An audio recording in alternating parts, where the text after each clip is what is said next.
Hi, Julie Rader here with the weekly astrological update from January 17th through the 23rd. So if you like this video, please like it, share it, and subscribe to the channel. Let's dive right in. So Mercury is now officially retrograde in Aquarius. And so this is a great time to really check your schedule and don't overschedule. I love Mercury retrograde, maybe also because I was born during Mercury retrograde, and I was born during Mercury retrograde in Aquarius. So I'm actually kind of excited about Mercury being retrograde in Aquarius. However, it's when Mercury is retrograde in Aquarius, we could get some really great, brilliant, out of the box, original ideas. So be aware of that. However, we're not going to hear the guidance if we're overscheduled. So during Mercury retrograde, make sure that you are giving yourself a bit more time to relax, to reflect, to release things in your life that are no longer working, both physical things in your home, physical toxins in your body, and things in your schedule just that aren't a priority. Take a good look at your life, and anything that just feels mediocre, it's time to release it. And this Mercury retrograde is the perfect time to do it. So Monday on the 17th, we actually start off the week with a Cancer full moon at 28 degrees. This is happening at 3:48 p.m. Pacific time. So adjust for your time zone. I did a whole video on this, so I'm not going to go too much into detail. Definitely check it out. I go through what this full moon is about and how it will impact you and your sign. So that one, definitely check that one out. It's on YouTube. So this full moon is interesting because Cancer, the ruler of Cancer is the moon. So we always feel the full and the new moons, and especially depending where they are and where they are impacting our chart. However, with the ruler of Cancer being the moon and it being a Cancer full moon, we will be feeling it a lot. And also because this full moon is not only opposing the sun, which is always what makes it a full moon, it is also opposing Pluto. And we recently had a Sun-Pluto conjunction just a couple of days ago. So this Sun-Pluto conjunction opposing the full moon adds to the emotional intensity, giving it a bit of perhaps erratic emotion and even maybe a power struggle. So give yourself extra time to be good to yourself, to take a bath, to get near the water, any kind of large body of water. Be compassionate with yourself and others. Take a deep breath before speaking, especially because Mercury is retrograde. And it's such an emotionally vulnerable full moon. You could say things that come out the wrong way and could really escalate a power struggle. So just be aware of that. But this full moon also has the ability to push through something that you're now ready to release. Maybe you have an emotional breakthrough and use it for that. Use this opposition to Pluto to allow the old to be released and to die away so that new chapters and new doors can open up. Then on Tuesday, the 18th, we have Mercury retrograde in Aquarius, making a beautiful harmonious aspect to Chiron and Aries called a sextile. This is a great healing aspect. Mercury retrograde is all about going inward. Mercury is a planet of communication. When it goes in retrograde, it's about reflecting, inner reflection.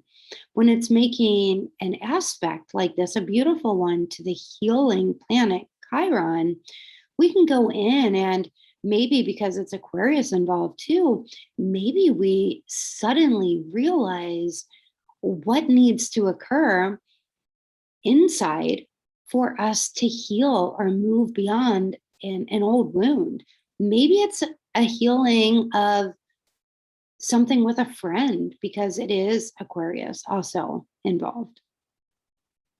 On this day also, we have Uranus stationing direct. So the day that the planet stations direct and the day that the planets station retrograde, at that moment on that day, it's a powerful day. That's when we feel the energy the most. It's when it's closest to the earth. So that that and at the same time, well, a few hours later, we have the North Node moving from Gemini into Taurus. So we have all this Taurian energy of changes. So North Node changing planets, Uranus changing direction. This is a time where, because it's Taurus, we are craving stability. However, we may feel a bit unstable.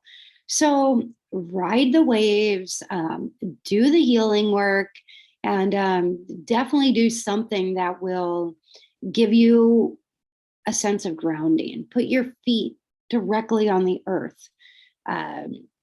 Get into nature, be near nature, put your hands in the soil, eat root vegetables, grounding, cooked foods. Do things that allow you to feel grounded with your feet on the earth. Then on Wednesday, the 19th, happy birthday, Aquarius. So the sun will move into Aquarius, but right before it moves into Aquarius, the sun makes a beautiful trine, beautiful harmonious aspect to the North Node. This is really us looking at, so the sun is making this trine while it's still in Capricorn to the newly Taurian North Node. This is really about us saying, okay, how can I put roots to my dreams, my destiny, my purpose? And then right after those roots have been planted, the sun then moves into Aquarius, and there into the air, where Aquarius then will have plenty of ideas for allowing these roots to flourish and grow in perhaps unexpected and original ways. Then on Thursday, the 20th, we have the moon moving into Virgo. The moon changes signs every 2.5 days. Its first aspect is going to be in opposition to Jupiter. So it's pretty common, and it's on Jupiter's day. So this is a great day to look at your health and your health routines. And I am pretty excited. I don't know that my dear friends, the Curry Girls from Curry Girls Kitchen, I don't know if they planned it this way, but it's a wonderful day for them to start the reset. And I'm actually going to be part of it. I'm going to be participating in it. I'm also going to be talking about the 2022 themes for the year, as well as leading a meditation that can be used all year long to help us really make the best use of this energy. But this reset is really a nutritional reset where we go through and we clean up our diet and clean up our health. And that's the perfect thing to do on this Thursday where the moon moves into Virgo.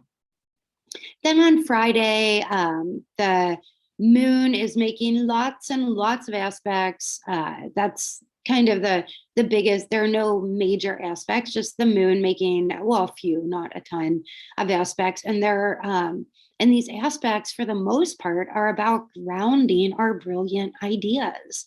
It's about putting roots down to these ideas. So the aspects to Uranus, to Mercury retrograde, those are planets that are really thinking big and cerebral. And the Virgo moon is really wanting to get a bit more detail oriented and grounded. So this week does have an energy of asking us to put roots down and then really allow our head to float in the clouds. Then on Saturday, we have we have the moon making again, moon is always moving fast, faster than any of the other planets, making some aspects, and then it moves into Libra. But the big energy of the week, one of the biggest energies, but the aspect I'm most excited about is on Sunday, the 23rd. And this is Mercury Cazimi. Now, this happens every so often, every several months. So this one, however, though, Mercury retrograde in Aquarius, which is already giving us out of the box ideas and a lot of inner reflection. Mercury Cazimi is when Mercury is conjunct the sun. Now, when it's within 17 minutes on either side of the sun, it's called Cazimi. And it is sometimes described as the king, like sitting on the king's lap. That's how my teacher, Victor, describes it, sitting on the king's lap, or like the king is whispering into your ear. So during that moment where up until then, we have Mercury right before the Cazimi is combust, meaning that it can be burned by the sun. But during this time, it's this very auspicious time where we can really gain some clarity and maybe even some epiphanies. This is happening at 3 degrees of Aquarius, which I am very excited about because I was born Mercury retrograde at 3 degrees. Oh, sorry, not at 3 degrees. It's going to actually be directly on top of my Venus at 3 degrees in Aquarius. But either way, I am definitely setting my alarm. It happens at 2:23 a.m. Pacific time. But I have really learned that when I set my alarm and wake up in the middle of the night and tap into a meditative state during these really auspicious times, especially when it's hitting certain planets in my own personal chart, it's amazing. I definitely transcend. And that's where it's really quite beneficial for you to know your own birth chart. You can go to a simple free website like astro.com. If you know your birth time, put it in, and it will give you a free birth chart. And you can look and see where, oh, okay, so where is 3 degrees of Aquarius in your chart? And wherever that is in your chart, you can see that's where the Cazimi is happening for you. Or you can look at this full moon at 28 degrees of Cancer. Where is that for you in your chart? What house is it in? You'll find out what house also by listening to my full moon video, but by studying your chart, learning these aspects, looking at how these aspects affect your own chart, you gain so much of an advantage of how to use these energies for your highest potential. Thank you so much for listening, and I will see you in the next video.